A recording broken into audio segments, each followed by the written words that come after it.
All right. And so, so I'm Allison Cooper. I am with the Junior Economic Development Council, and we're going to go ahead and do First Lego League Challenge training today. I did not introduce one more. I've got Wendy Bryden on here. Wendy, quickly, who are you? Where are you from? And don't tell us where you are. It doesn't matter. Where are you from? And why does it matter? Yeah. Can you see me now? I think I'm on, but I can't tell for whatever reason. Yeah, we are. She's on. Yeah. Oh, okay.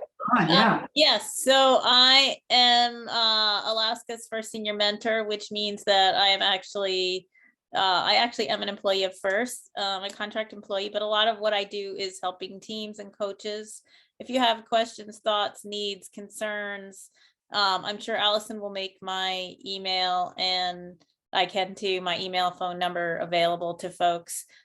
So I'm happy to help out also as another resource if you guys need me. And sometimes if you have a question, I can point you in a direction to a resource I know about that might be helpful with a specific question. Anyway, I'm currently on the East Coast, so I may or may not stay for the whole meeting, or I will at least mute out. But I wanted to make sure I was here and say hello and be here for part of this meeting. And yeah, anyway, I'm excited to. I also coach a team in Moose Pass. I've been coaching about 8 years, First Lego League, both challenge and explore. So anyway, if you have thoughts or questions or needs or concerns, I'm just another resource out here. So.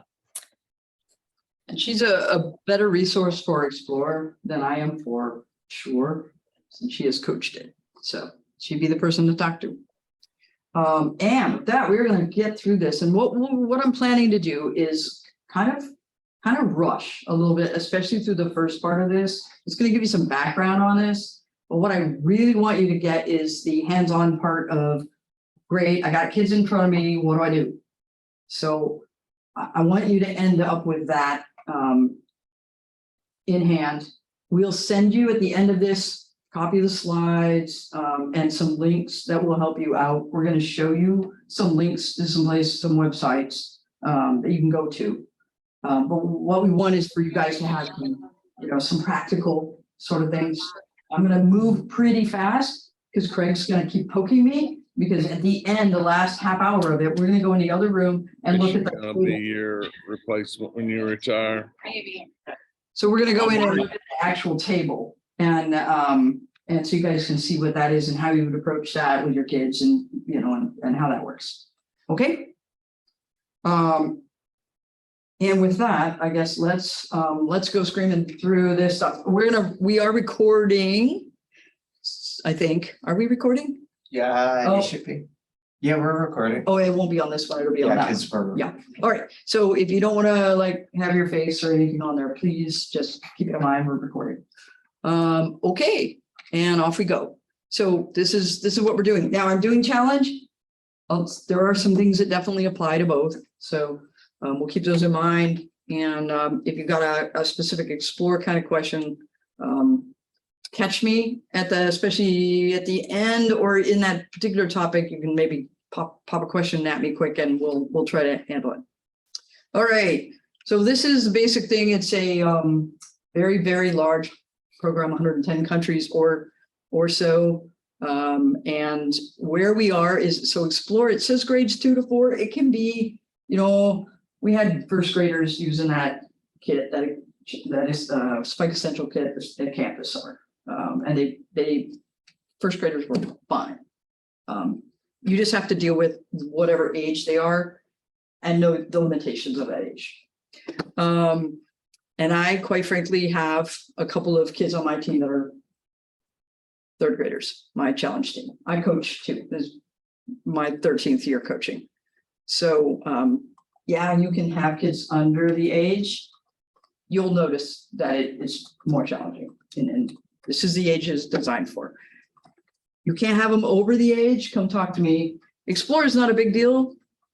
It's not a competition. Challenge, it's a big deal. So, and First Tech Challenge is the high schoolers. We have really strong programs in our high schools. And FRC, shout out to FRC. That is what Craig did mostly in high school. And that's why he has so much experience working with First Lego League teams, because they ran tournaments and stuff with their FRC team. We have one team in Alaska. Maybe a second one this year. We'll see. I don't run them. All right. And this is the idea, you know, the Dean came in, he's an inventor, a guy who invented the Segway, and lots of other things. But the idea is our kids, you know, are really jazzed with sports figures and movie stars and that kind of stuff. Let's get them jazzed with, you know, science and technology leaders. And so they turned it into a sport. And we did a pretty good job. These are the things your kids are going to get out of being in first. And some of them look really like things that only high schoolers would do. And a few of them are there, but a lot of them, if you really look at it, when you get down to it, our younger kids do it. And you really have to think about it. But there's a lot of working on a team, a lot of conflict resolution, a lot of problem solving, a lot of communication, a lot of those kinds of things. So this is what they're doing. It's not just coding. It's not just building. It's not just engineering. There's a lot of great life skills that these kids learn here that they don't learn in other programs, which is why I really love this one. Okay, here's what we do. And there's where we are. You see yourself up there, Steve? Okay, up in that far corner. So this is JEDC, you know, all over the world, you know, that somebody has to run the programs. And so like somebody that was a volunteer in Alaska is now down in Arizona, and she's working for Arizona State University running their program, the Arizona First Lego League. So different organizations all over the world run their program in their area. Juneau Economic Development Council runs it for Alaska, all over the place. And we have a lot of teams. Our sponsors, Alaska Airlines, Alaska 529 and GCI. And we need some more of them. We got to work on that. So core values are huge to us. This really is the way we do things. And all through your season, this needs to be the way your teams operate. They need to be working as a team. They need to be including everyone, even that kid that doesn't talk or that kid that doesn't like to work with anyone else. You find ways to include them. So these are, you'll see them pop up. This is part of a judging that happens. This is part of what your team will be scored on. But you integrate it into what you do. This shows up at all levels at the World Festival. I watched it happen right before my eyes. It was awesome to just see teams work together. Okay, first Lego League. And we will play at this little video that will give you an idea of what it is you're getting into.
All right.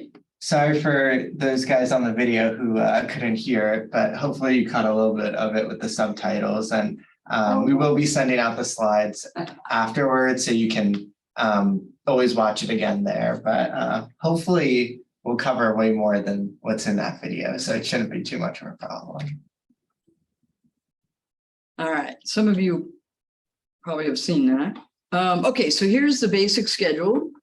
The competition's already out. You have that. Teams are starting, and some have been hard at work, some are just starting, and we have kind of everything in the middle. All right. So if you feel like, oh my gosh, I'm so far behind, I can tell you that my team has built 4 models now for the table. Woo! That's it, folks. So don't feel too bad. The qualifier hours in Juneau will be December 17th. But most of the qualifiers, Kenai is in January. Everyone else is in December. The 4th or the 3rd, I just keep doing this, 3rd, 10th, 17th of December. Boom, boom, boom. We do not have the date for the remote qualifier set yet. I got to work on some details there with Kathleen in the North Slope and some other things to get that one set. January, we'll have a state championship, and then there's a world festival in April, and sometimes we get to send, usually we get to send 1 team. We don't know yet if we have been, it's a lottery. So we'll find out. But that is the schedule. Here is the qualification. You'll see sometimes you can be up 9 to 16, only overseas. So in the US, up to 14. So if your kid's turning 15, they're going to be too old when they hit 15. You need to have 2 adults that are somehow involved. So talk to me if that's a problem for you. It may just be that like teachers, you know, in a remote area or something. Sometimes that is like in North Slope, that's Kathleen. She's usually that second coach. We want to make sure that we're safe and that somebody else knows what's going on. They don't have to be a school. They can be group friends. Doesn't matter. There we go. All right. Tournament is like a 1-day thing usually. LKSD does theirs a little differently. But the way it typically runs, come in, it's a long day. In the morning, kids come in, they will take over what we call the pit, and every team will have a table. That's where they stay for the day.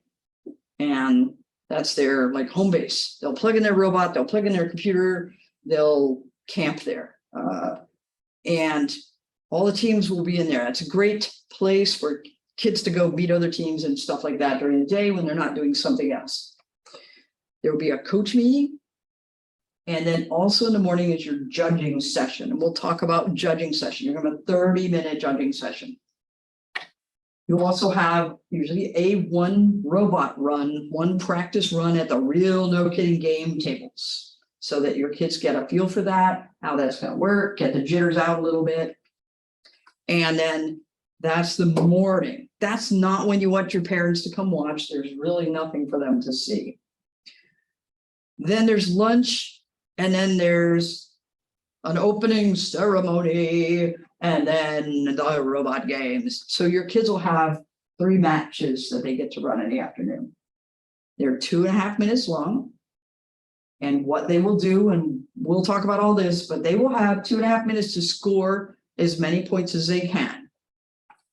And only the top score matters. So when they come up and they tank that first one and they're distraught, that's when you go up and go, it doesn't matter. It's okay. Let's go figure out what to do so that your second match is better.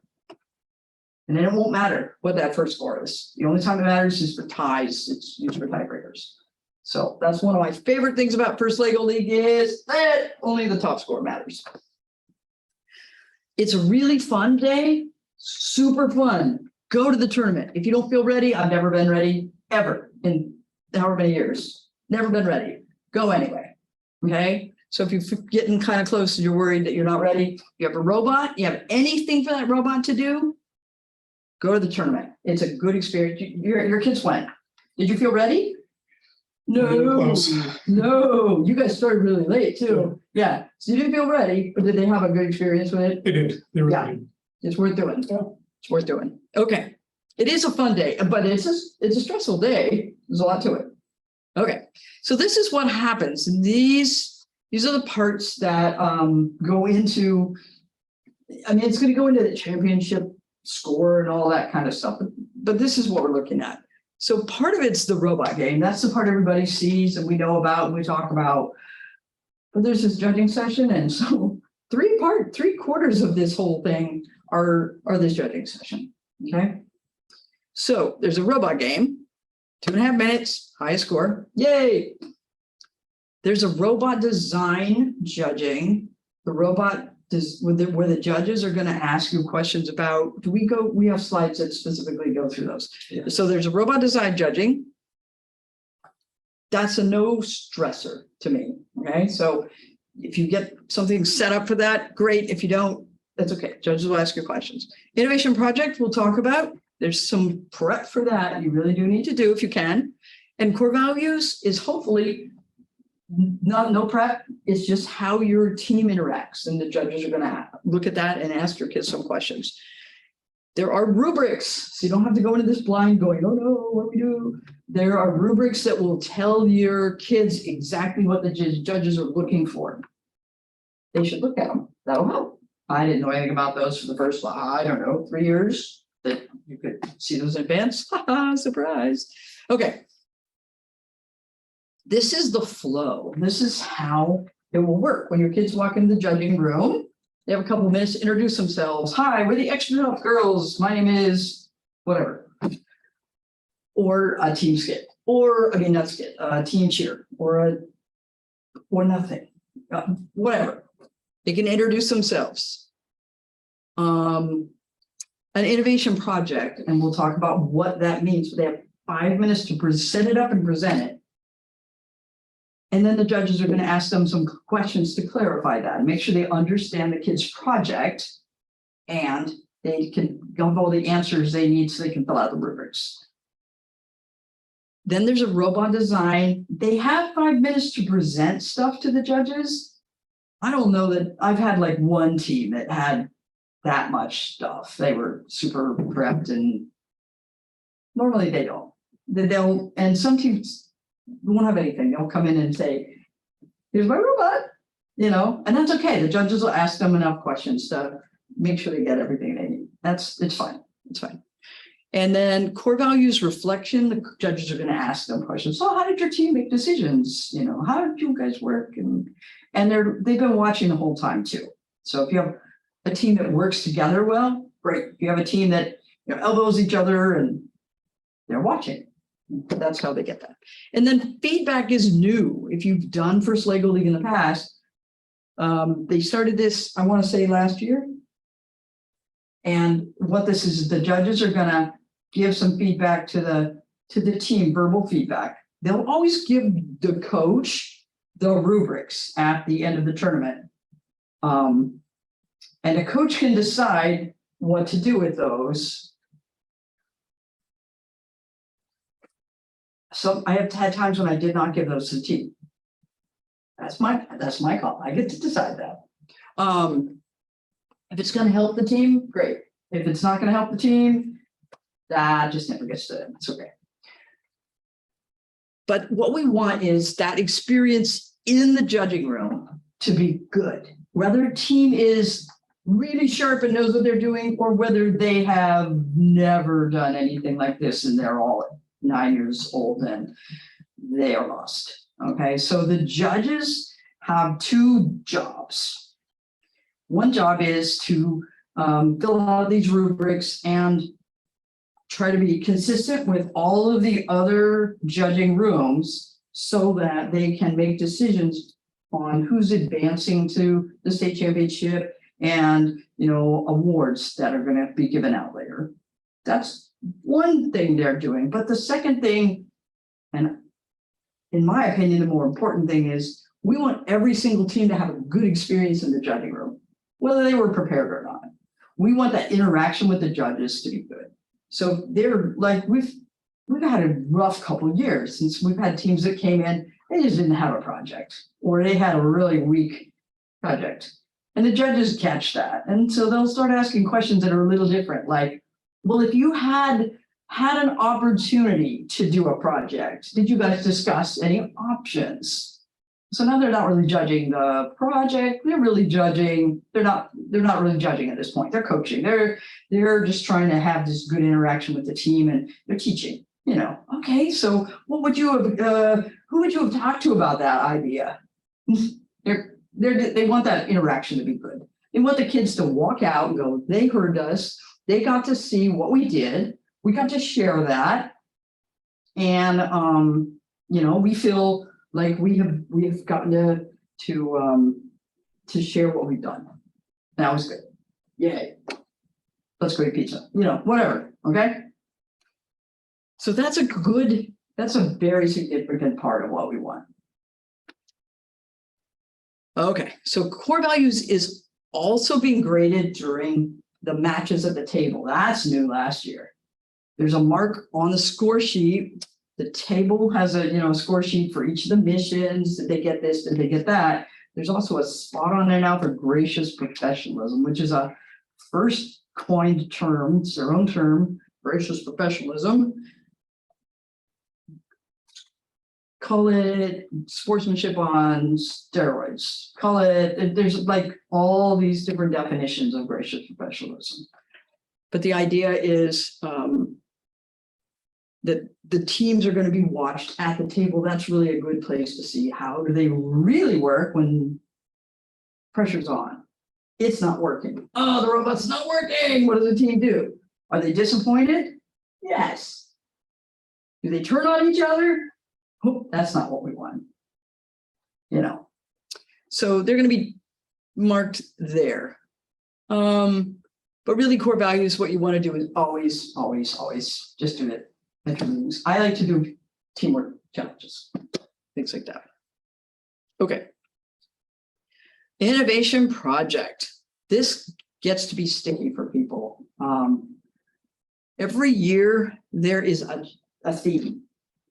This year is energy. It will tell you exactly what your theme is that you're after. I'm not going to turn right to that page to watch. It has to do with an energy journey, and it's going to tell your team that what they need to do is identify a problem with the energy journey. And it's going to list, I'm not going to spend time trying to find the exact wording right here at the moment. And there is an overview document that will show you, and it's really cute little or quick little summary of this stuff, and it's a nice way to find it. But the energy journey has to do with, you know, the way we generate power or energy, transport it, store it, use it. So somewhere in there, your kids should identify a problem and come up with an innovative solution, which that term is sticky to people. And then they need to share it. And they're going to have 5 minutes to somehow explain, describe, show to judges what their solution is. So what they do is they find this problem, and it's going to involve some brainstorming. There's some documents that we'll show you in a few minutes. So we'll give you some ways to get through that, but also those models on the table will give you some ideas. So they're going to identify a problem that they want to tackle, and then they find this innovative solution. It doesn't have to be something no one has ever thought of anything like it ever before. It could be something where they take a problem and they apply it, or a solution, and they try it a little differently. Or they apply it to their place, or they make a slight change, or they come up with something completely different. It doesn't have to be totally realistic right now. Could be, doesn't have to be. But the more they dig into how it would work, and I mean, if they just come up with an idea from the sky and then throw it out there, a magic box that does something, that's not gonna do too much. They don't get much out of that, right? But if they start to flesh it out, how much would it cost? What would it be made of? You know, how did they come up with that? If they can come up with how that would work, the more they do there, the better that works out. Does that make sense? Okay. Hopefully we can, if we have some time at the end, we can work on that project in a little more. The project is not my strength. Wendy, however, has done pretty well with the project. So she's a good source for the project. All right. But it's a 5-minute presentation, and that could be anything. They can in person. They can use a video or something as part of it, but in general, they want it to be all the kids. It's one solution, one thing. It's not each of them coming up with one. It's a team thing. This is where the teamwork comes up, because his idea and her idea and his idea, and they've got to come up with one team solution out of that. And how they present it could be I've got Girl Scouts, okay? It ends up being a skit a lot. But creating a prototype is a beautiful thing. It could be, constructed out of anything. It could be a chart. It could be a PowerPoint. It could be however they want to clearly explain to the judges. That's what you're after. And so that's what they do. I saw some kids come out with like guitars one day. I don't know what they did, but I imagine that they sang a song. All right. So robot design, that is also one thing that they're judged on. And so there's 2 robots that we're using now mostly. You can use an old NXT, but I haven't seen anybody do it in a while. So there are people using the NXT still. I mean, the EV3, this one. And then there's this Spike Prime. Most people are now using this guy. This is a good solid robot. There's nothing wrong with it. So if you've got this, if that's what your school bought, and they haven't gone out and bought the Spike Prime, don't consider yourself at any grand disadvantage. This is a good solid robot.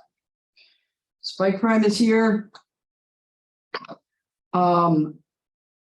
So for robot design judging, they want to know, how did you decide on your robot design? So your kids are going to figure out what robots, how they want to build it. I have never actually had a team that built it from the ground up. We'd probably still be working on last year's challenge. I do have some places that I send them to go look for some designs, and then I let them choose. I do talk with them about what kind of things they might like, or what kind of features could be on a robot.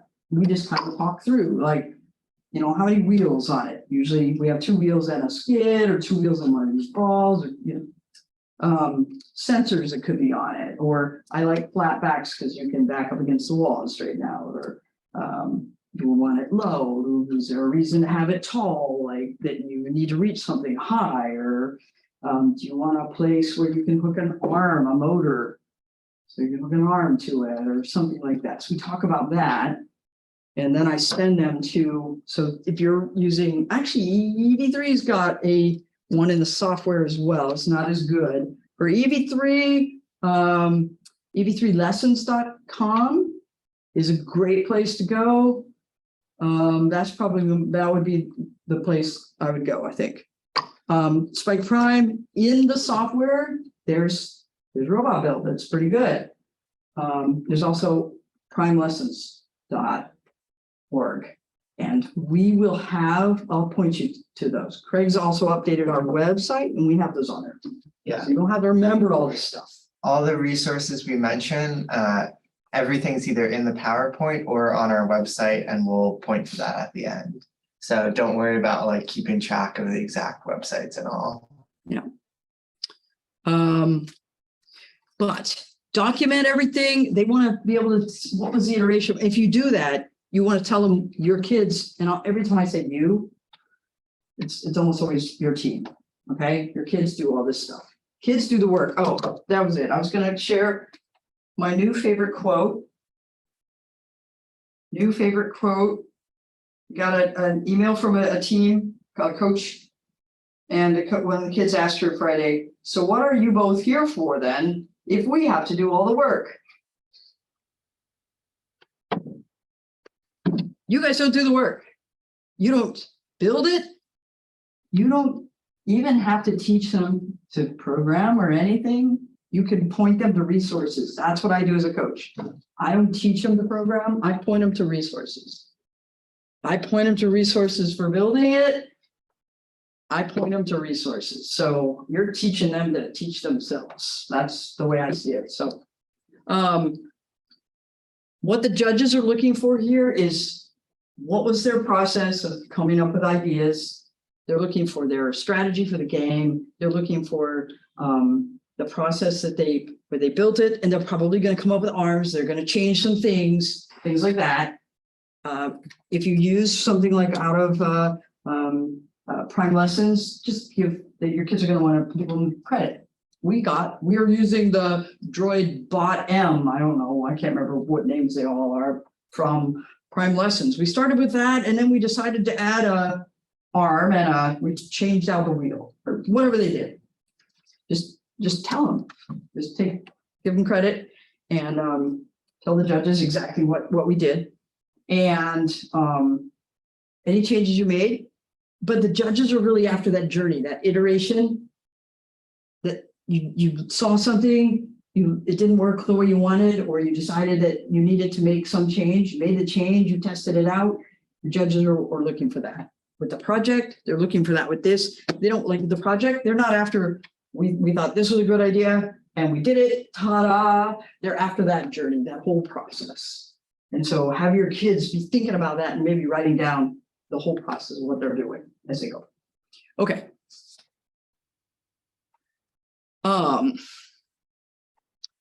Robot game. So you won't get all those things on that table done. Do not, okay, I won't say do not. If you decide to go look at YouTube, know in advance that we will not do anything like those guys that are on YouTube.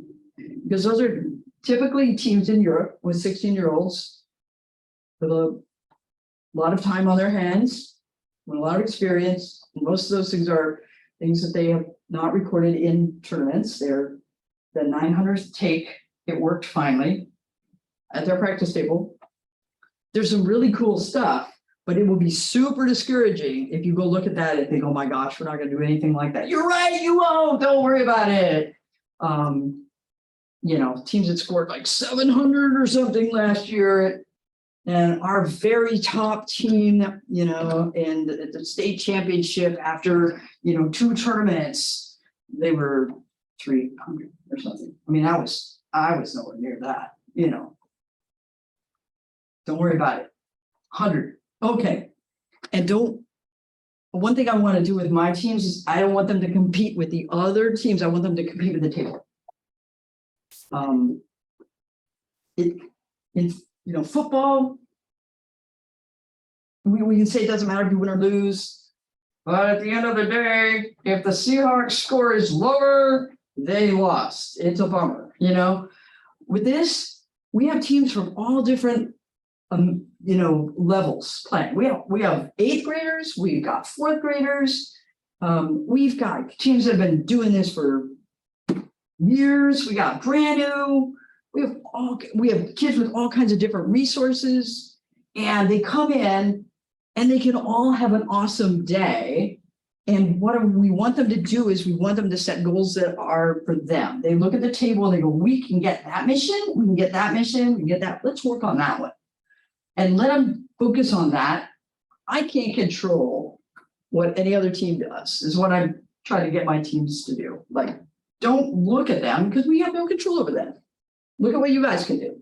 Set your goal on what you guys can do.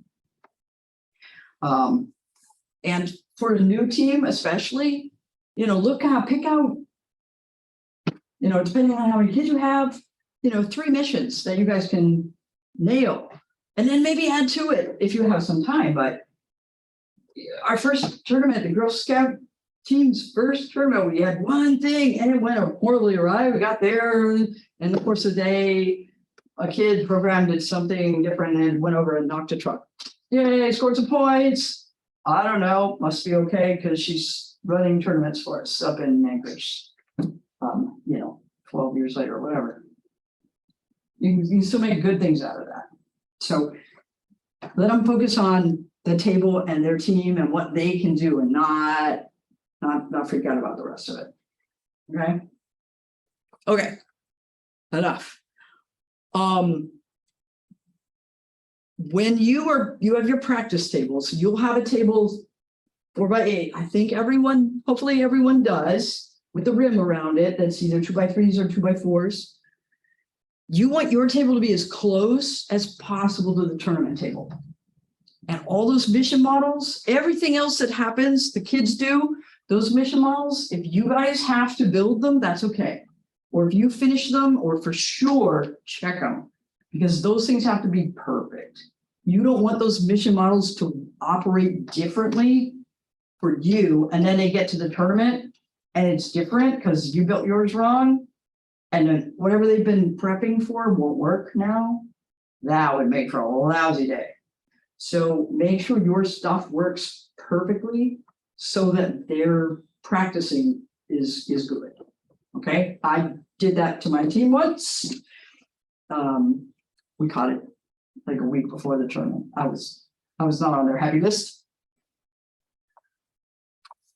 But make sure that they understand that this is plastic, tables aren't perfect, there'll be some imperfections, and they have to account for that.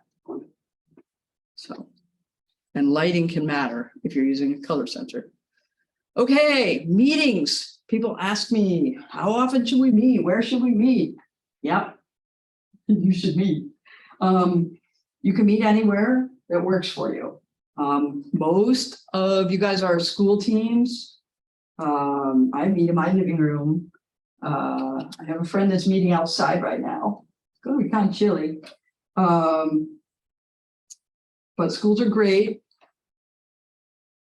I would suggest that you have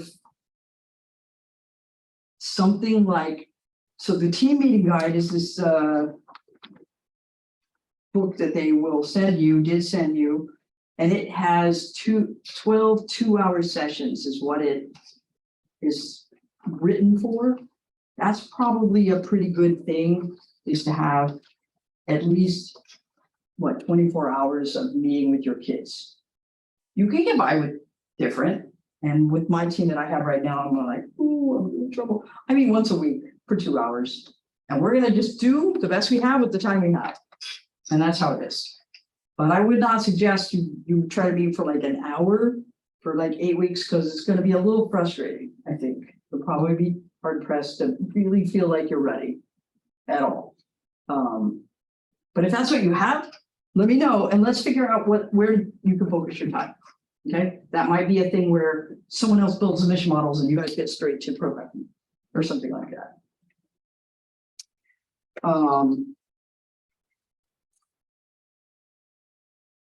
All the kids should be, let's see, all the work should be done by the kids. Kids do the work. Team meeting guide, engineering notebooks are great guides. So you will have access, you'll have the written copy of this, you should get with your registration.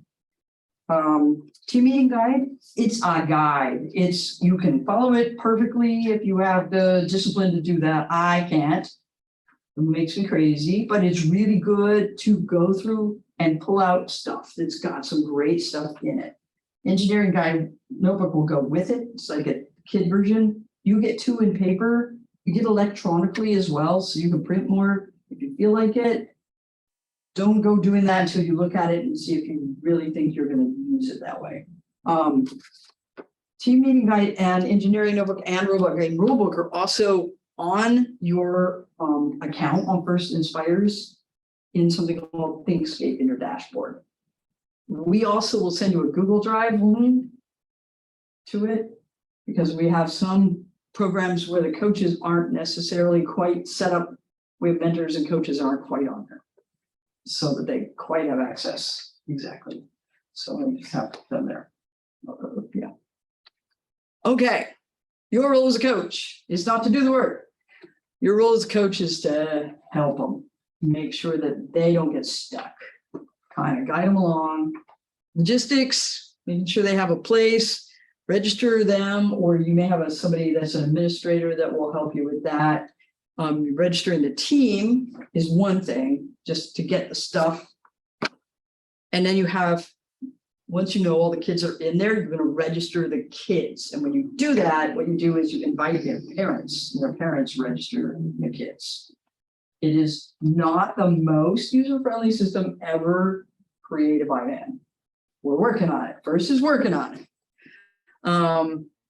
There will be a separate email from me or Craig, one of us, to register for the tournament. So when we get the tournament registration up, we'll send something out and say, hey, the tournament registration's open. And that will be a link through JEC to register. We run the tournaments here. They're not through First. And that will be a $50 fee. Sorry. To clarify, that's for the Juno teams. For the teams outside of Juno, it will. Everybody's got, yeah, same thing. We'll send them all a link. Okay. They'll be able to register online. Ignore me then. Yeah, it's all right. Wait, what else was on there? Oh, sorry. Yeah. Oh, and I'm going to tell you, there's another way to help you pay. We have a raffle. So if you have not received an email about the raffle, let me know, because we have a JDC First Alaska raffle. You get half of what you pay. But you guys made a lot of money on that last year. So yeah, that helps teams. And you're going to guide the team members. You're going to help with managing kids and helping them. So here's my great coach answer to everything. I just ask questions. That's what I do as a coach. They come to me and they say, it didn't work. And I say, what didn't work? And they go, well, it didn't go far enough. Well, what do you need to do? Well, you know, I really don't do a lot of really complicated problem solving. I ask questions. You know, sometimes they'll come to me and they'll say, well, how do we make it get over there? I go, well, what's on the table that will help us? And they'll go, well, is there any navigation things? Well, there's a line. Ooh, you guys know how to follow a line? No? Oh, let's go find out. And then we go digging. We go find something that will help them learn how to follow a line. Okay. I never give them a straight answer. It actually drives my daughters crazy. But oh well, there we go. And you're just guiding them in the engineering process so they don't just give you that real surface answer, because kids, you guys are teachers. See, I'm telling teachers things that teachers already know. But yeah, they'll give you that little surface first answer, and you're like, well, but wait, but why? You know, what's the next part of that? All right. Registration. You guys, I think, are pretty much registered, but if you run into trouble, give us a holler. You'll have this slide. But yeah, again, when you register the kids, you're inviting their parents. They will register the kid. You can also, if you, like TCL, you guys may have more than 2 coaches, just invite adult mentors. Or if you have some, like last year, you had some high schoolers that were kind of helping, invite them as youth mentors. Okay, have fun. You want the kids to have fun. That's actually one of the core values. It's required. You must have fun. That's my way of judging a good season. The end of the season, if everyone had fun, everybody wants to come back and do it again, then we won. Yay. Ideas. You know, so disclaimer, this team went to Worlds, okay? And won the greatest professionalism award at Worlds. But you can decorate your booth, or at least team t-shirts are really cool. You know, teams like to do this, or my teams tend to have the same t-shirt, not so much anymore, but they'll say, oh, let's wear goofy hats. Okay, cool. So they'll decide to wear a goofy hat. Whatever. Just let them have a good time. Costumes with their innovation project, skit or whatever. Costumes are fun.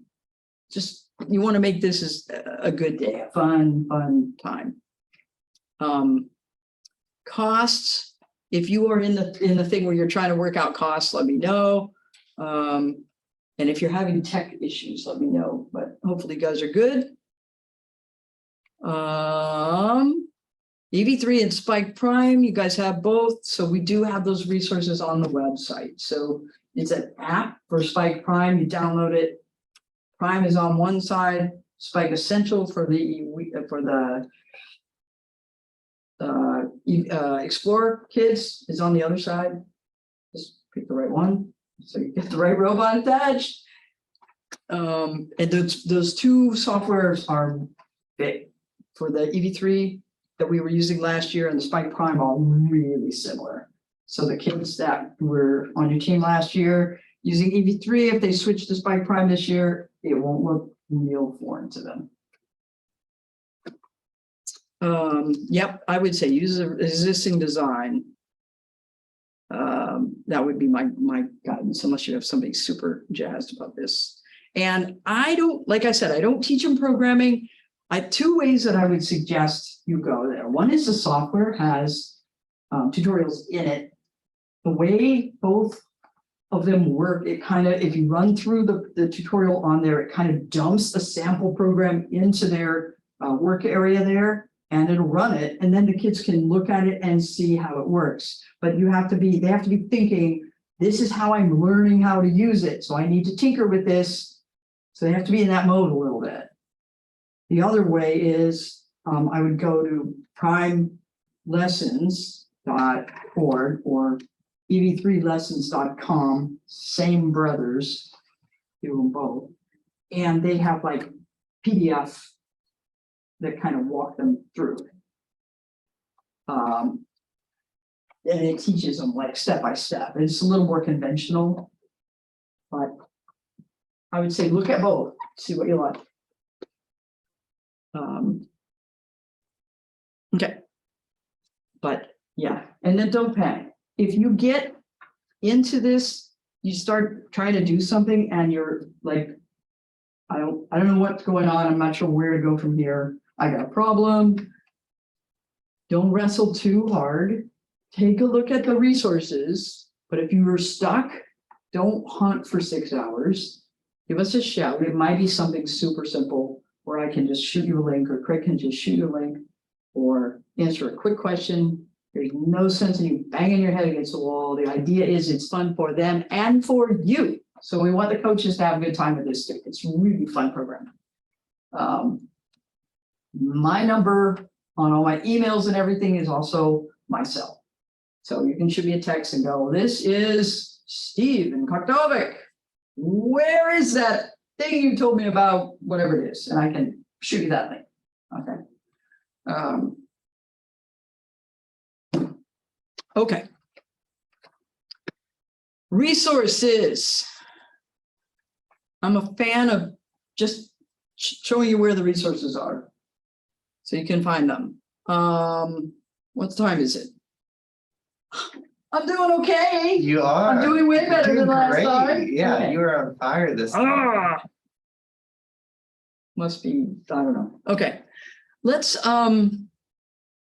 so I'm going to talk real fast on this stuff and then let's pop a couple of these open. So the firstinspires.org website, that's the official website. That's where they are going to put all the official resources that FLL is putting out. It's also where you're going to find your dashboard, where your registration is, your team is there. It's where the people who are ordering stuff, because I know you guys have a team administrator that was ordering things for you. That's where she got in and did that. The ThinkScape is in there, so you can get to the electronic resources. So the deal with the electronic resources is most things are available to everybody.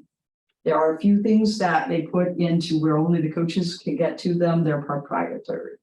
They don't want the whole world getting to them. These team meeting guides, engineering notebook, that's pretty much the only things. The robot game rulebook is in there too, but it's also out in the place where everybody can get to it. You're going to want this. You're going to want to like keep stuffing this in your kid's face. They have rewritten this robot game rulebook. I don't know how they can lay it out for kids any clearer. What scores? My kids will do this all the time. Does this count? I never, ever answer that question right the way they want me to. I say, oh, well, where's the rule book? Let's go look. We go look. Season resources there is what you're after. You're after season resources, and just make sure you're looking in challenge. Updates are something I did not know about for like 3 years as a coach. You want to check the resources. You don't have to go look at it every time because it'll tell you when it was last updated. Last I looked, it was August. So, but you do want to look because it'll make changes. This one actually makes changes to a build. It'll make changes to some of the game rules. It clarifies. This is one thing we didn't mention. In the game rules and in the robot, how to score and all of that, the way First Lego League works is if it doesn't tell you that you cannot do it, then you can. So this is a great place for all those kids that are like trying to find loopholes, you know, they drive you crazy, right? But this is perfect for them. If it doesn't tell you that you have to do it a certain way, then you can do it any way you want, so long as it doesn't break any other rule. And that's how FLO gets these kids to think creatively. You and I look at something and we say, a lever? We think you have to flip the lever. There may be 100 other ways to do that, whatever that needed to be done, but we see a lever. We want the kids to think creatively. So, team meeting guide and engineering notebook are the things that are in the ThinkScape. And then on the JADC website, we have a page that he's updated very recently that has what I did when I started working here is like, I'm a coach. There's a million resources out there. There's so much stuff. I don't have time to wade through it all. What do I actually use? This. And so we put those things on there. And then season updates is where I'm going to try to do a better job of keeping up to date on what's happening in Alaska. Like I put one up recently that said, hey, the raffle tickets are out and there's coach training and whatever else I said. There's a programming app tutorials that are in the actual app. These Facebook groups are the first one. FLL Challenge Share and Learn is awesome. That is fantastic. There is really, really hyper technical questions, and then there are really, really basic questions, and people are super nice about the way they answer them. First core values at their finest in there. Same brothers that run those other websites, same guys. These guys are awesome. Email blasts are going to come out. You should be getting team blasts. If you're not, we need to figure out why. Other coaches are great resources. Wendy's a great resource. And then us here. Okay. And then, okay, why don't we pop up, can you pop up go to the First Inspires website. Let's start there real quick. There we go. Okay, so that's the main one. And it was solo, you're gonna go to programs. And the first Lego League, and I just go to game and season straight over there. And you end up with this and go to challenge season materials. Ooh. What? We're gonna close the. Oh, angry about something. Okay. What else do we have? I think that's really all. All right. And so Okay. hopefully that's enough. All right. If So the what you audio cuts have, out, send a message and I can switch it to a different microphone for the people on the computer. okay. Yeah, give us a holler if there's a problem there. All right. So here are your main resources right here. That challenge overview is beautiful. That is your quick summary. That is your Cliff Note guide to what you're doing this season. It includes a quick, that's the quickest place I know to see what your project is supposed to be about. It's got some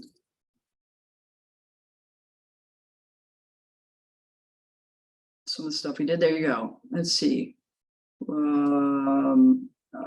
The actual, they're right down there. Here we go. Start. Now, identify a specific problem related to improving your energy journey. Research your problem solution, design, create a solution. So anyway, so there you go. And some project sparks. And it's giving you some ideas on what to use and how to spark that discussion with your kids. So there's some brainstorming sessions that have to happen with 9-year-olds, and it's kind of interesting. I start writing all over whiteboard or something. Okay, but this is a handy thing that kind of just gives you a quick summary. This is what we're doing this year. Boom. Okay, going back. So there's where I said the challenge updates, and there's where you look at and you see where it was last up. So the building instruction, don't go click on them all because the building instructions, when you click that, it doesn't go straight to it. You'll have to scroll down and find them. It's a little tricky. Robot game missions video, you will want to watch that with your kids. That's the thing that will show you how to score. It's really cool. It's 9 minutes long.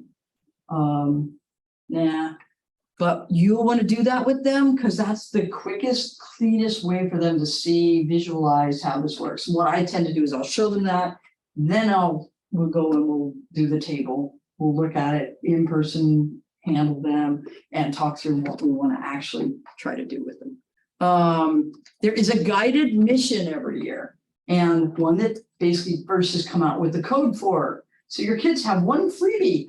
It's every year there's one mission that's shared between the two tables. So you have two tables bumped together at the tournament. You're not competing against anyone else, but it does make it exciting. And the play-by-play announcer, it's got to do both tables, and there's one mission that's sometimes it's interactive, like whoever gets there first, or sometimes what you do matters. Like last year, you dumped a package onto their field and they could take the package and deliver it somewhere. This year, it's just a hand. If the hand is raised, you get points. If their hand is also raised, you get bonus points. But that guided mission will give you the code to have your robot start, drive over, it follows the line. Oh, there's a line follower. Your kids can look at the code and see how it works, and follow the line and go over and raise the hand. Hey, it's kind of cool. It's in the software for Spike Prime. If it's not there, update your software. They just got it all up. There is table building instructions. Those are very formal. You don't have to follow those. It just needs to be a surface that is as close as possible as the one you're going to be on. I used actually a folding table last year. It wasn't perfect, but it'll work. Session slides go with the team meeting guide if you want to use that. Preparing for your event is new. And it's handy for getting ready for your tournament. So I would look at that. And then down here, the robot game rule book, make your kids really look at that. There's an interactive version that's kind of fun and is cool. You can go look, what is that mission again? And you click it, and then you'll play the video just for that one, which is cool. Rubrics, this is your rubrics for the judging. So they can go and look at what the judges are looking for. And then that judging session flow chart is what we had up on the slide. Okay, and then go to the JDC website. We'll show them that real quick. Okay, that's just the main page. And then if you go down to First Lego League Challenge here, and then if you go over to here, click here for resources. There we go. So we have some main, just some general, these are the official first ones up here. I always forget about the FLL blog. I never use it. Somebody will have to use it and tell me if it's really handy and I should be using it. Building resources, some EV3 stuff, project resources. FLLtutorials.com is a great website. Same brothers. Also has some great team building challenges and stuff like that in there. There's a great, you can have the chart of the map of the field and draw on it, which is cool. I had my kids draw out what their path was going to be for their robot, and it would like come up with different ideas and screenshot them. All kinds of great stuff on that one. And remote season with yeah, we won't have to do too much of that, hopefully. And some YouTube channels that I found super helpful. And then the big warning, don't let your kids go watch YouTube, you'll freak them out. Okay. Yeah. All right. And then the season updates are just right here as well. Season updates are there. The calendars over there will tell you when tournaments are. Let's see what else is super helpful. Pretty much season updates is probably the best. And the resources we just showed you. Okay, what questions do we have?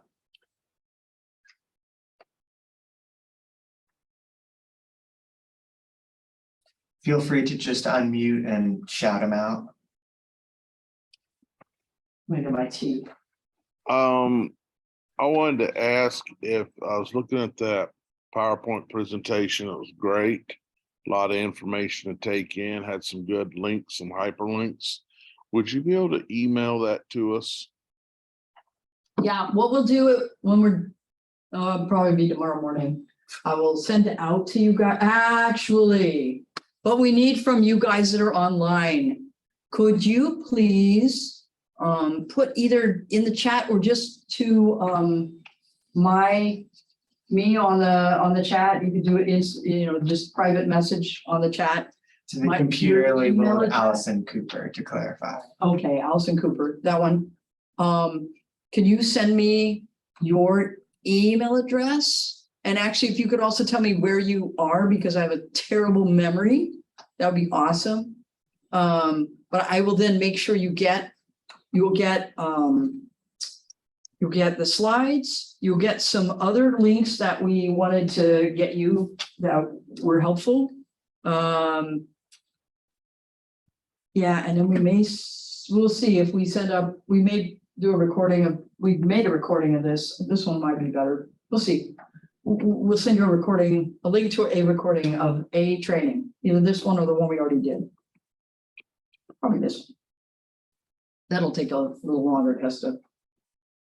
Did you get it? I just sent it by email at Point Hope, Alaska. Yeah, you're good. All right. Awesome. I appreciate it. Look forward to getting your materials tomorrow. Awesome. And yeah. Hey, this is Go ahead. Hey, Point Hope. This is Point Hope. This is Katuic. Hey, thanks for coming on. Look forward to working with you guys. Yeah, there's actually two of us. There'll be me and at the middle school and Tara Nelson at the elementary, and we're kind of doing a team teaching of it. But if it's all right with you, I'll forward a copy to Tara Nelson, unless you have to send two copies, and then I'll send one to Tara Nelson. It doesn't matter to us. Okay, The other thing we'll send you is the link to that Google Drive that I said we stuffed some of that stuff into. okay, that'd be great, because I don't think she got on the mailing list of the link here. Okay. All right. But yeah, anybody else that's on here, if you guys would let us know, just shoot us the email address so we can make sure that we get it to you guys and we don't forget you. That would be fantastic. Okay, any other questions? Anybody on there? Anybody? Because if not, we're gonna go relocate, and you will continue to have opportunity. We're gonna relocate to the other room where there's a Lego table set up. We'll look at the game. We'll look at, first I'm gonna talk super quick, not as long as last time, Craig, about how to approach it, how I would approach it as a team anyway, as a coach anyway. And then Craig's gonna walk through the game real quick with you. And does that work? All right. All right, so We're just gonna kind of lose connectivity just a little bit. I mean, we won't lose you off, but my laptop that's going to go mobile is currently muted and everything right now. So bear with us for a second. It will sound like we went dark. We won't go dark.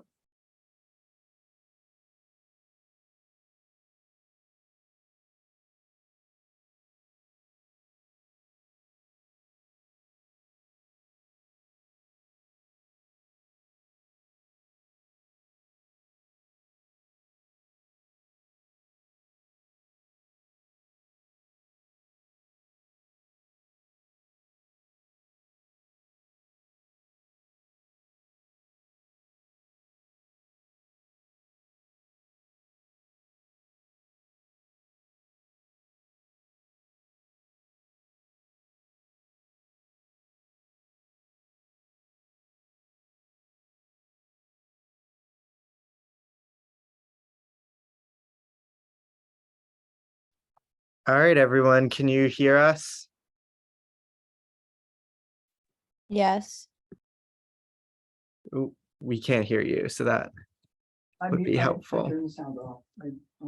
Right. I think it's back on now. All right, can you hear us? Yes. Okay, great. Yeah, so Allison will do a quick explanation of her general strategy for for games in general, and then I'll do a quick walkthrough of this year's game. Yeah. All right, I was sort of dumb. I was gonna bring the robot in with me, but I didn't. Okay. So what I do with my kids is I do talk to them about, how we would approach the table and figuring out what missions to work on. This is a super weird table. This is the very first time we've ever had 2 launch areas. Everybody at the World Festival, when they unveiled this, went, oh, the idea behind this table is that we want more kids being able to handle the robot. Do you want me to do that part, or you want to talk about that part? I can cover that. So what we do though is we want to figure out something easy, low hanging fruit, something for the kids to be able to do that's easy. And we want to help the kids figure out what's easy. I don't ever want to make decisions for the kids. I make no decisions. I finally had to decide for them. Yes, okay, fine. We're going to do t-shirts of all 3 of those colors since you guys can't decide. But I did that last year. Otherwise, I don't ever want to make decisions for them. I want them to decide their project. I want them to decide their robot design. I want them to decide what missions they're working on. I want them to decide who. I will decide that they're going to mix up who they're working with. So I'll pair up different people sometimes for that, because I don't want them to only work with their pal and get clickish. I don't want that. But as far as like which missions they're going to do, I want them to make those calls, but I want them to do it in an intelligent fashion, because we'll have a 9-year-old that will pick the hardest thing on the table and say, oh, how let's think about what makes it hard. So basically, we talk about it and I ask questions and we try to figure out the distance from the launch area. If it's way far, that's hard. The robots get lost. Navigation is huge. These lines can help you. The color sensor can find a black line and then they know that's where it is, or it can do a line follower, follow a black line. So that's helpful. So, but the distance, the thing in the very far end automatically is not the simplest, easiest thing on the table. Also, anything complicated, movements or things that are super precise, it has to get to this exact spot. That makes it trickier. Anything that's super general, big, large area that has to get into, or something where it just has to push it to it. Hey, especially if it has a big goal and it's close. So what we'll do is look for things that are simple like that. So what we try to do is come up with a couple that are pretty straightforward and easy, low-hanging fruit. And once they get one, I make them do it 5 times in a row. Because if they do it once or twice, that's a fluke, and then they get to the tournament, it doesn't work, they're crushed. So if it does it 5 times in a row, we're good. If it's doing something different, that's the thing that's a problem, right? And you try to teach them if it's doing this, if it's doing it wrong, but it does it exactly the same way every time, that's actually good because we can fix that. It's when it doesn't do the same thing. So help them figure out how to make it align solidly, like up against a wall. Or there's something called that we call a jig, where you build something out of Lego so that you can like put the robot in a position where it will start solidly every time. They'll do this little eyeballing thing. Doesn't work great. If they're only going from here to there and they're aiming for that great big circle, you can get away with it. If you're trying to get to a little tiny place that's way over there, eyeballing is not going to work unless you have some kind of sensor that's going to help you get straightened out. I'd like to back up against the wall partway, every like 3 or 4 turns, the robot's going to get off. It'll be a little off. So it's good to find some way to straighten it out or get some kind of navigation aid that will help it get its bearings. So we do it 5 times in a row. They get mission, we celebrate. Yay. That mission, you got it. That's a party. And then every time they get a mission, that's a party. That's a celebration. High fives all around, or air high fives or something. Right? I know, COVID. But celebrate it. So that is, I think, what else did I miss that I need to hit there? I think you covered it. Okay, I think that's really it. Yeah, I just try to ask them questions and make them think through the processes. There we go. All right, we're gonna switch places. I'm gonna hand you guys, let me do this with the robot game rulebook. Robot game rulebook, right here. Quick tour. It has in it lots that you need. It has a nice picture in here of like all the missions. It has the setup of how you're going to set the table up. I've had multiple questions you've seen popping up on that. Page 25 has a great thing about setup, and it'll show you what all these silly bags are for. You have bags that are going to come to build the mission models. They're numbered. There are also a bunch of unnumbered bags, and the instructions. Hang on, let me grab one. That was great cinematography there, right? Obviously. Yeah. Okay. Can you see that? Yeah. All right. So you have, it says bag number 10. So you're going to find all the bag number 10, but then these other weird pieces, those are not in numbered bags. Those are in something that's not numbered. So that's what it's telling you. Go find those, give the bag number 10 and these to the kids. I don't print out for the kids really anymore. I give them a device, but if you don't have enough devices for the kids that are building, you may just need to print them out, although that gets expensive with color. And these are for the mission models, and you can find these on First's website. On that First Inspires, under that challenge and resources, it'll have mission model builds, and that's where you find the links to all of these and to build all of this. So it has the field set up. Allison? Yeah. Allison, I Uh-huh. have a question. So when we start our program, the first thing we're gonna do is have the kids build the robots that we see on this table, and then we'll go to the table, or are they going to build them on the table?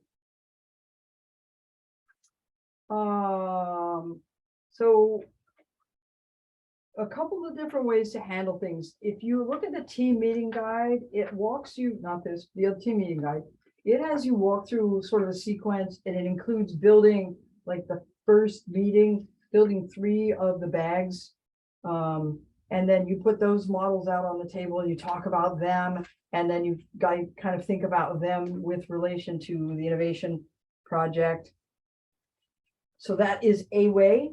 The other way is you just build all of these mission models and then you put them out on this table. But so you're probably going to build these mission models either as you go in those first meetings, or just build them all. If you don't have these mission models yet, use a robot and practice, build a robot and practice programming and that kind of stuff. So it really depends on what you have. These are your missions, so you can't really get ready for a mission until you have these mission models. Does that make sense? Thank you. Okay. That said, we had a virtual season. We were all online. That was kind of dicey. I hope we never have to do that again. Okay, so we have the field setup part. We have general rules. What can you use? What parts are you allowed to use? What happens if you grab your robot out in the field somewhere? All those kind of general rules. And then there are the rules that relate to the mission. How do you score this, etc. Okay. So those 3 parts of this book are all super important. You're going to want to see all of them. Does that make sense? Okay. But Craig's going to talk to you about the really fun part, which is how to score. Okay. And the handoff happens. Here we go. Do you want to go there so they're looking? Oh, yeah. That All way right. they're looking at it from this perspective. Fine. I'm moving. Yeah, so like Allison said, everything you need is found in this book. It covers everything about the setup, the points, what qualifies, what doesn't. There is also a 9-minute video that you can watch that gives you a great overview of everything. That was when Allison was saying it has the little video sections on that interactive book. That's what she was referring to. And that's great. I know like some coaches who literally for the first few meetings will just put that on loop in the classroom, like the whole time they're building the mission models. I think that's a bit overkill, but knowing more of the game is definitely better. So you want to move around over I will here now? move. So the first thing you want to know is you can get points before the match even starts. So there's an equipment inspection at the very beginning.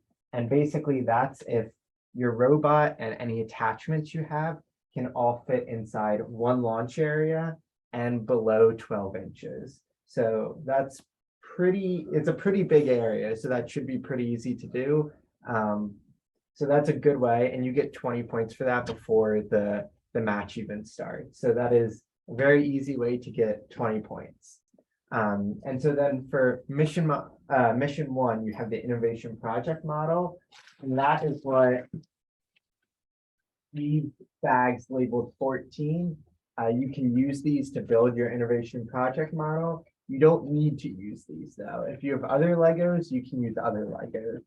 The exact requirements are just that it has 2 white pieces and it's at least 4 Lego studs long in any direction.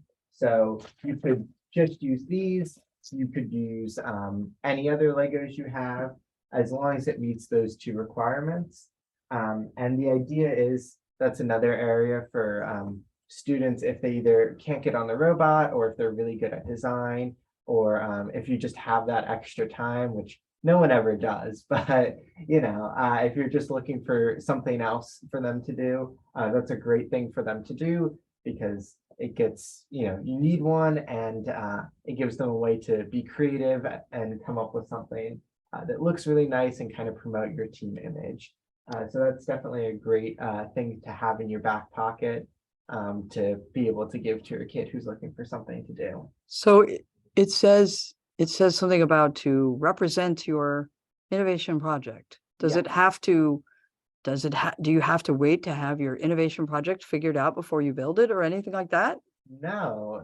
If you have, let's say you're still working out the details, but your innovation project is going to be about nuclear power. You can make a nuclear power plant or something, or a little ball of uranium or whatever. So it, as long as it, the goal is just for it to relate, but it doesn't even, it's not the end of the world if it doesn't even relate too strongly or really at all. It's the only thing it's going to impact is like the judges might, be like, oh, this team has a really good, branding and, helps you stand out in their mind, but I would say it's very low. Like it's not going to be a deal breaker in any circumstance. So Yep. Don't stress about it. Just honestly, if you just take two Lego pieces that are white and stick them together and it meets the qualifications, that's equally good. There you go. So I would say that's definitely something you want. Function over form in that case. Like you want it to work and do a good job, and then you can make it look pretty if you have time. There you go. And so the goal with that is you'll make that piece and you'll deliver it into the center thing here. And the important thing with these is you'll notice in the rule books, it'll say partly and completely. And so that's just one of those phrasings you want to make sure you're aware of. If it says partly, that means like get a piece. So if something says like partly, for example, imagine this is my innovation project model. This is partly in, this is partly in, that is partly in, as long as just any part of it is like breaking this plane and is inside of this. Doesn't matter if it's the whole thing, half of it, or even the tiniest sliver. If it says completely, it needs to be the whole thing inside. So just pay attention to that and it'll vary for every single thing. But again, whatever the rule book says is what you go by. And the referees will give the benefit of the doubt for that. So if it's like right on the line, the referees will probably give it to you. That doesn't mean you want to shoot for right on the line, but again, the goal is to get everyone doing their best and trying their hardest, and you're competing against other teams, but really, it's about doing the best your team is able to do. So, when you're unsure if it's completely in or, and it's right on the line, then they'll generally give you the benefit of the doubt. So that's the first mission. And the other important thing to note with these missions is you can do them in any order. You can do whichever ones you want, and you can do as much of it as you want. So for a lot of them, there'll be different amounts of points for different parts of it. You can just do half of it and then not do the other half. They break down very clearly how much each component gives you. So if it says 5 of each and there's 3 possible things to do and you just do 2, you get 10 points. So keep that in mind, and don't worry too much about, again, you will not get everything done, not even close. Don't worry about it. Just prioritize the things that will get you the most points and are easiest. So the second thing we have is this oil platform here. So if we lift that, can they see that clear enough? No, because I'm not over there. Yeah, this one's tricky to see. So there are these little oil units, and when you lift this, it'll push one onto this slide, and it slides down and goes into the truck. So just so they can see more carefully what this looks like. I don't know where the camera is, but Hold over on, here. and I will, yep, right there. Great. So this is what it looks like. And it's very easy to get these confused because there's like 6 different versions of these, and the only difference is their color. I had to find like a little guide to keep track of them because I can never remember which color is which one. Some of them are easy. The completely black one is the oil one. The completely blue one is the water one. But then some of the other ones are hard to notice. So just keep that in mind and pay attention to that as you're doing that, because you just want to make sure you have the right colors in the right spots. Page 25 has a guide. Yes, it has a guide. It'll tell you exactly where to place everything, and just make sure, when you're reading it, an energy unit is this one and not the hybrid unit, which is over there. And they are a little bit tricky to keep track of this year. So anyways, so for each of these oil units that goes into the truck here, you get 5 points each. And there's 3 of these to potentially go in here. And then if this has at least 1 fuel unit in, and you get it all the way over here, and it's at least partially over this line, then that's 10 more points. And so again, that's a great example where you might do part of it and not the whole thing, because lifting this 3 times is a lot easier than moving this truck from there all the way to the other side of the field. So that's an important thing. There's nothing wrong with just doing the 3 fuel units or oil units and then just leaving the truck over there. Put that here.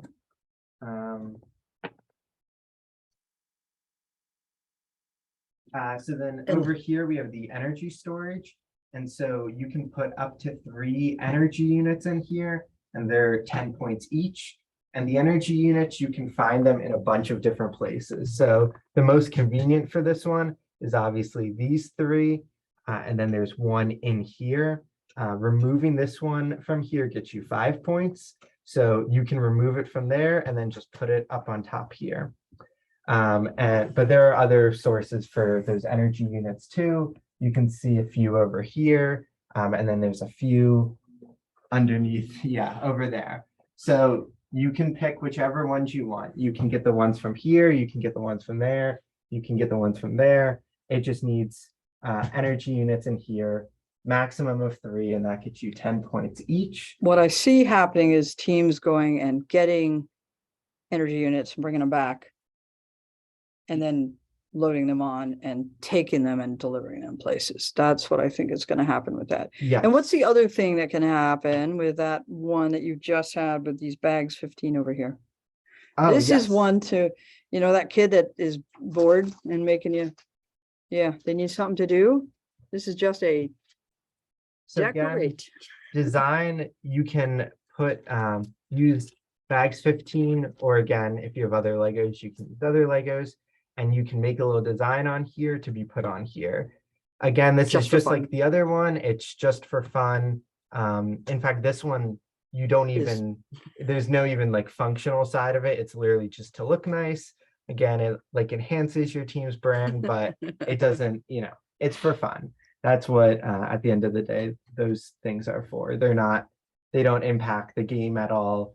And they really don't impact, anything in that regard. So again, you have a kid who needs something to do or who really likes designing things, go ahead for it. But, if you don't make one, it doesn't matter. It doesn't impact anything at all. And so that's what the 15 bags are for. But again, you can use other Legos or just not even touch them. So next we have the solar farm over here. So It's solar farm is there. Solar farm. Solar? Oh my gosh. It's been a really long It's day. been a long We day. have really Oh been my at this a gosh. long time. It's okay. We're good. I've been here for like 8 hours or 12 hours. I can't. Yeah, it's not been a even- long time. It's been a long day. Okay. So solar farm. So if you have the solar farm here, you get points for removing each of these, 5 points each. And if you remove all 3 of them, that's 5 bonus points. And this is a case where the wording is completely, so if it's halfway on the line, that's not removed. It needs to be completely out of it. None of it can be touching that line. It's just that little circle too. So It's just a nudge it off very that little tiny circle. That's it. If you aren't planning on using these, you can literally just have the robot drive, push it against the wall and go back if you want. That gets you 10 points, just pushing these out of the way. Even if you don't plan on using them. So then we have the smart grid. This is the collaborative one. So if you have at the competition, you'll normally have a second table right here. And the tables, they don't really interact except through this. And in this, if you pull this back, the hand jumps up and it high fives. And that's 20 points. And so one other thing to note is there are a few various models that will talk about touching team equipment at the end of the match. All this means is like when time is up, your robot or anything attached to it can't be touching that component. And again, it lays this all out in the book, and on the score sheet, it specifies all this stuff as well. I guess let's clarify that normally, and actually there's nothing, everything is scored at the end. So yes, if, so yeah, everything is scored at the end. After the robot match is over, 2.5 minutes, and then everyone steps back, takes their hands off the table, refs go and score it all. And then they're going to go to your kids with a clipboard and say, okay, this is what I saw. And they're going to go through it all and make sure your kids agree. And then your kids sign off on that. So it's all scored at the very end. yes. Yeah, so what the board state is at the end is what matters. If somehow you knock this out and then for some reason pulled it back in, you're not getting points for that. It's not so applicable in these ones, but for example, over here, which we'll talk about later, things are hanging. It doesn't matter if they were hanging for 2 minutes and 10 seconds or whatever. If they're not hanging when time is up, then you're not getting points for them. And this is another great one where, again, there is the very obvious way to do most of these, but that doesn't mean you have to do it that way. So most people are going to look at this and think you got to pull that back to lift it. There's nothing saying you can't just drive your robot over here and push it from the other side. Most people are going to pull it back, but again, if you look at some of these things and you're like, and the kids are like, oh, this is an easier way to do this for our robot design. There's nothing stopping them from doing it that way. Or again, any way that the rules don't expressly forbid. They can come up and push that up instead. There are a lot of ways to potentially do some of these. So that's this one, and they'll get 10 bonus points if both sides have theirs up and they're like high-fiving and all. One of the updates talks about if you are in an unopposed table, and so we'll have to look at how we're doing that with a remote tournament. I suspect that we just won't be giving that bonus for a remote tournament. Yeah, so we have the hybrid car next. So that's this guy right here. And can you get a more aerial view so they can see the yeah, fancy terms today. So you can see we have this little hybrid fuel cell on the back here. And so the first component of this is the hybrid car. And if the car is no longer touching the ramp, so can be here, if that's not touching the ramp, can be way over there, can be in here somehow. Whatever it is to not be touching the ramp, you get, oh, and I broke it. If that's the case, you get 10 points for that. And then you get 10 points for that. And then you also can get 10 points for getting this fuel cell or the hybrid unit into here. So again, the traditional way of doing that is if you lift this lever, you can see it didn't go in, you have to get it with the right amount of force. But if you do that, it will, see if I can see, I can't even do it, so it's totally It may be a understandable. setup thing. We'll have to check that. Um, It looks great on the video. Looks easy. Doesn't it? I got true, Yeah. true, yeah. The Yeah. video makes all these things look so easy. But again, you can do it any way you want. You can have the robot come and pick this up, and then later you knock this down, and then afterwards it drops it in. Whatever it is at the end, that's what matters. So again, there'll be the traditional way of doing it, but that doesn't mean you have to do it that way. You can do it however works within the confines of the rule. The wind turbine, not the solar panels. So you can see there are 3 energy units right here. And all you have to do is when you push that, each time it gets pushed, 1 will come out. And for each of those that you get out, you get 10 points. So we'll And just we're do- finding that model likes to fall apart. So Yeah, these wind turbines, the blades, they get like broken off really easily. You'll grow to hate them very quickly because they're really annoying to put back on as well. We've learned. so when you're storing your kit, that might be one that you take special precaution to have it standing up and protect those blades a little, just because they're annoying to put back together. Yeah. Then we have the TV over here. You get 10 points for raising the TV.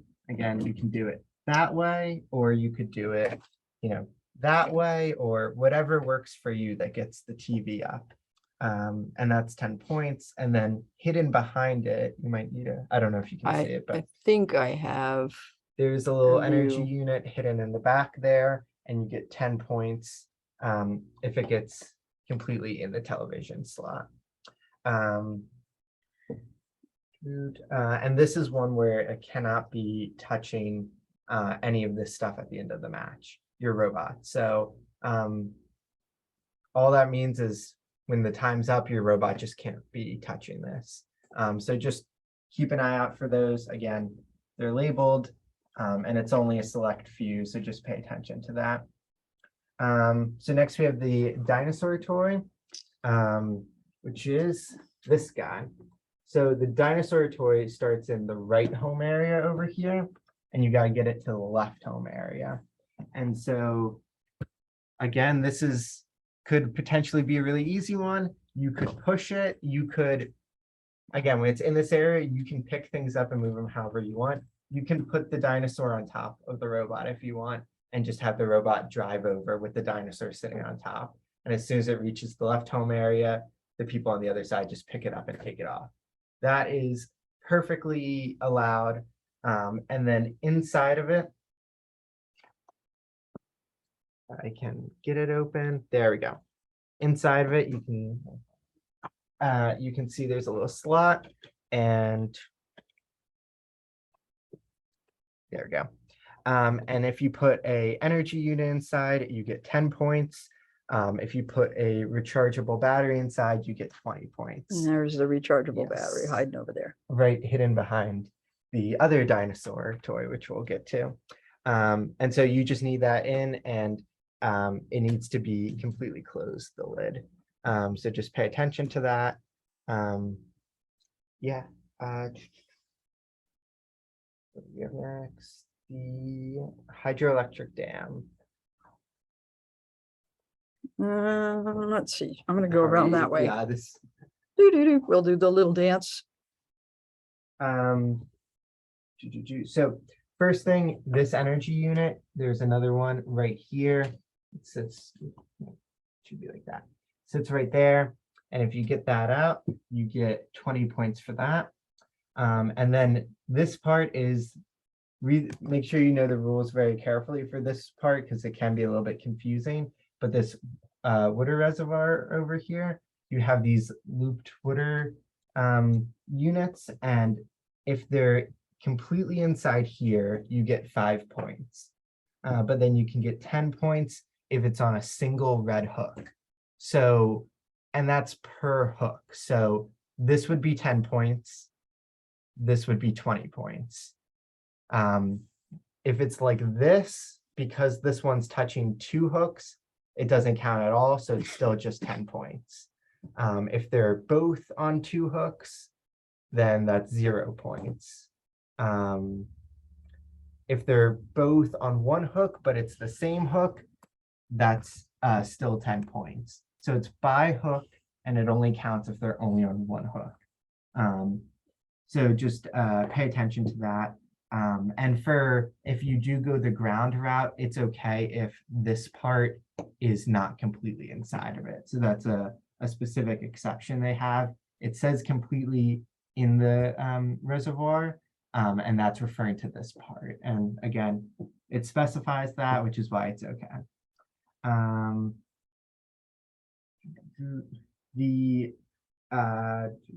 So the hydrogen plant target area, you can put 3 energy units into here for maximum, and you get 5 points for each one in here.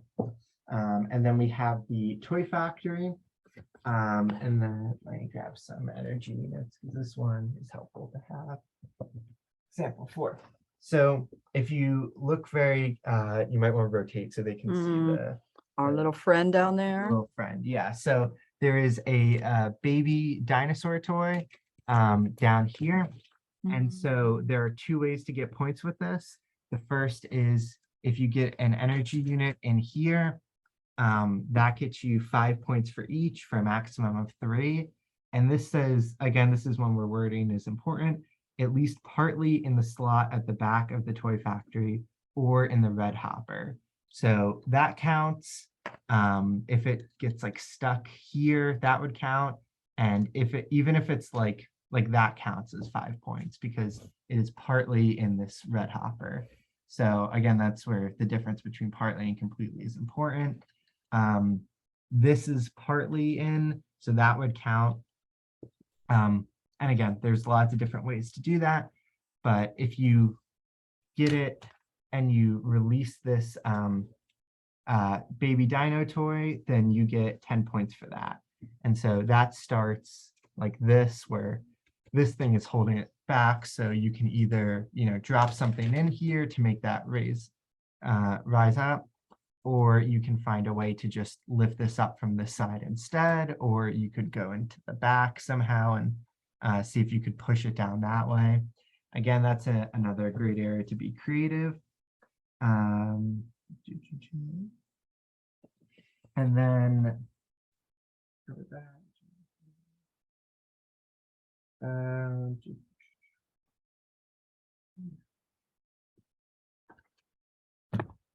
oh, and so then I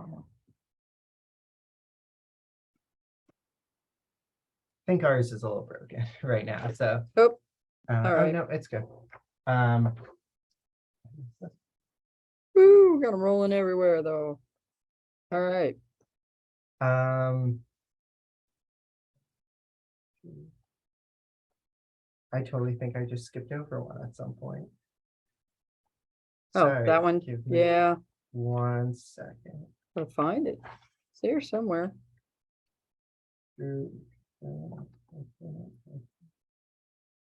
Whoa. Somewhere here.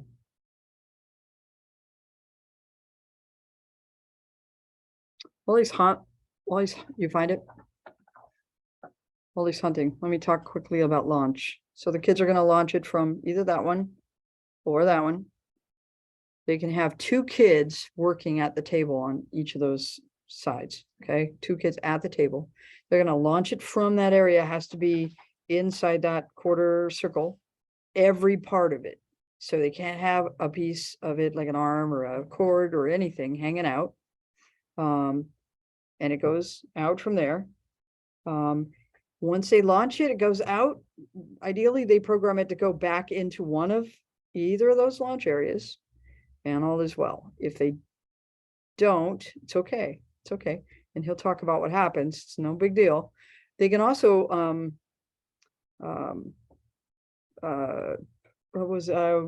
they cannot just hand the robot over to their pals on the other side, but they can just, if they need to run programs from the other side, they can drive it over there, just send it over. So there we go. All right, you found it. Don't know how I completely skipped over this Okay. one, but yeah, so these, you have 3 energy units in here. And for each one not touching the power plant, you get 5 points. And then you get a 10-point bonus if you get all 3. So that releases, and then you need that up as well. But again, think creatively if you need to, if you have other mechanisms and come up with a different way of getting it, go for it. As long as they're out there, and again, just pay attention to the wording, can no longer touching the power plant. So, not touching it here, not touching it here, not touching it here. That's all that matters. Yeah, and so then for the final one, rechargeable battery. So that is over here. And then if an energy unit, again, that's these ones because it starts with this, which is a rechargeable battery, but it for this one, it specifies an energy unit is in here. You get 5 points each, and you can do a maximum of 3. And so it does, to make sure you don't get confused, it clarifies that this is not a energy unit. So that does not count because that's in the starting position. So those are all the main missions. Again, do them in any order. That's part of the strategy, is what are the quickest, easiest, and get you the most points to prioritize. The one final thing is you have these precision tokens. And basically what happens is each time you pick up the robot outside of this area, you lose one of these. So you don't want to do that because these are worth points at the end. And I'm not going to go through the exact pointage for each one, but if you have the important thing to notice, if you have all 6 of them, that's 50 points. If you have 5 of them, that is also 50 points. So if you pick up the robot once at some point during the match outside of this area, that's perfectly okay. You don't even lose points for the first time it happens. So, don't stress out too much about it. And if the kids need to pick it up, like, it's better to, let's say they really mess up and 15 seconds in, it's already over there, again, they can pick it up and they haven't lost any points the first time. And so that is it. That is all the ways you can score points. And again, it goes into detail throughout the whole book with pictures and all, but then at the very end, you have the score sheet, which is just what you want to reference most of the time. And it tells you the exact pointage for everything. So there's no questions. And as a final reminder, don't forget you have that gracious professionalism score at the end, and how that, as just a reminder, how that works is, the expectation is if the kids go in and they're, behaving properly and all, they'll get a 3. That's like the standard, what you start out with. If they are just like mean to each other or like, not behaving their best, then they'll get a 2. Whereas if they're like super kind and generous and helpful to other people and really stand out, they'll get a 4. And so that's just to remind them to, you should be acting graciously professional all the time, and following, again, that's really emphasizing those core values and the importance of following them at all times, whether you're in the judging session, on the field, or just at a regular meeting or anything. So again, they really live by that. So that is why it's such a strong component of all of it, because it's very important. And I think that covers it. Do we have a question? I don't know. I'm gonna hand it back to you. All right. I'll let you look for questions. I'm gonna throw a couple of very quick clarifications out.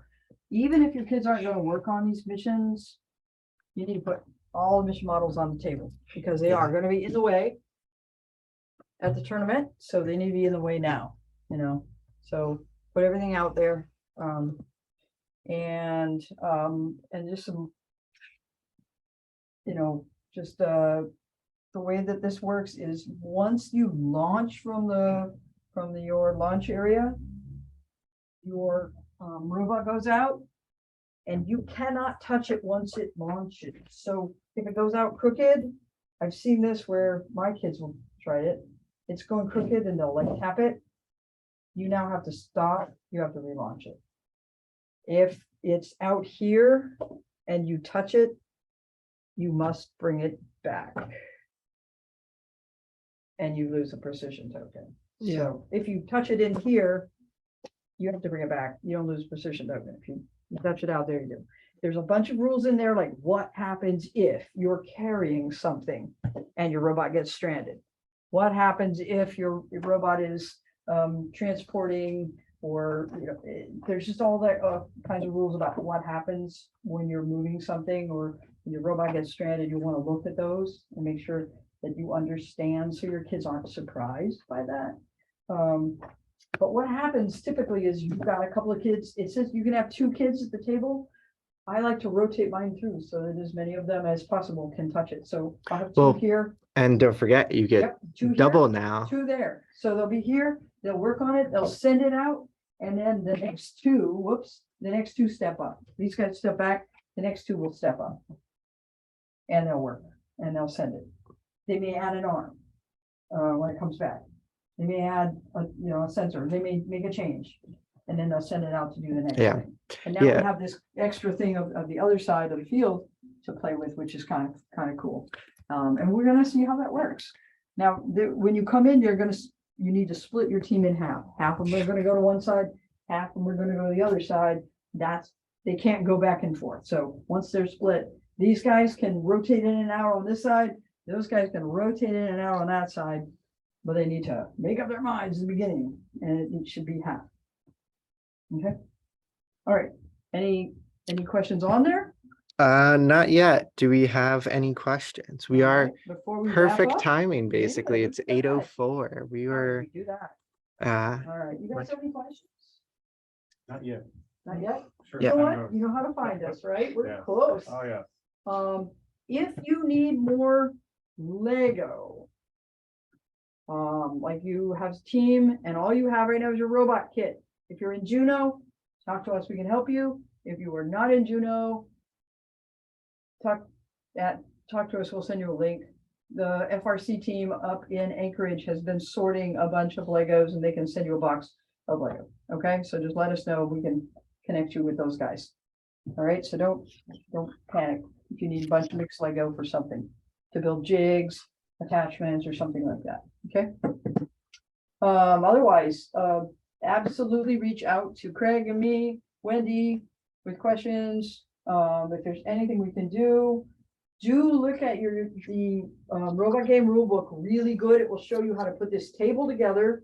If you start doing it, you go, holy smoke, I'm lost. Let me know. I can help you out. We can guide you through that a little bit. But it will show you. There's some things about it that are confusing people, I think, a little bit this year.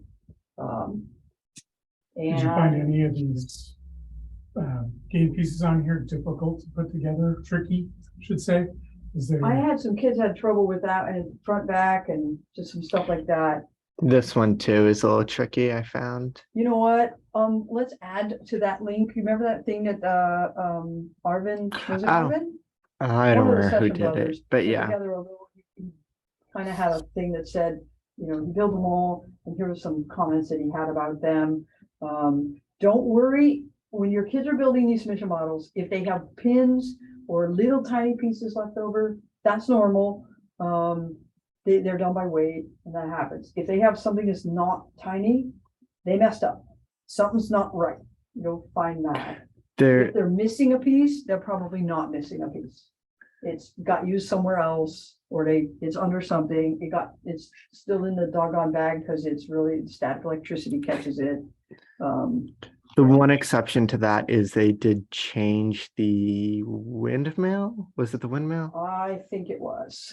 The windmill. So there will be one semi-large piece left over. It's I can point it out actually. It's in those updates.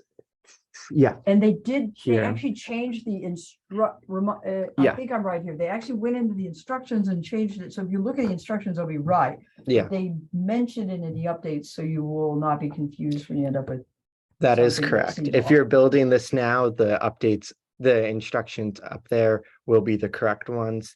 And it's another case we'll say next to it, update it on whatever the date it was, Okay. but yeah, for all you guys, you'll be building it now, so you'll have the right instructions to begin with. But yeah, it's just, there's another one of these pieces that's like half the length, and it used to be this whole thing was covered by those two pieces, and then they replaced it with just the one. Let me So show you this. yeah, method. you'll have an extra like half length version of these. This stuff. Let me show you this stuff. You'll love it and you'll hate it. This stuff is called dual lock. So when you see dual lock mentioned on the table, there's little X's where it goes. So put it down and then put the part that sticks to it, you know, the Velcro-y kind of part on it. This Then comes put with the- all your challenge sets, by Yep. the way. And then put the mission model on it and stick it in place that way. And that will stick that other piece of Velcro to the mission model in the right place. And then from then on out, it should just pop off when you want it to, and it will hold solidly. It's really good stuff. It will also stick to your carpet. You'll have it, sorry. It's okay. But your mission models will then come off easily when you need them. But that's how they come and go. Do we want to? I think we Wrap want to this wrap it up? up. If you guys have no more questions, we can call it. But you are welcome to ask other questions. Just holler, you know how to reach us. We'll make sure that you have the slides, so you have the links and everything. All right. Thanks everyone for coming. All right. If you are online and you didn't send us your email address, please throw that into the chat for us so we can make sure we get the stuff to you.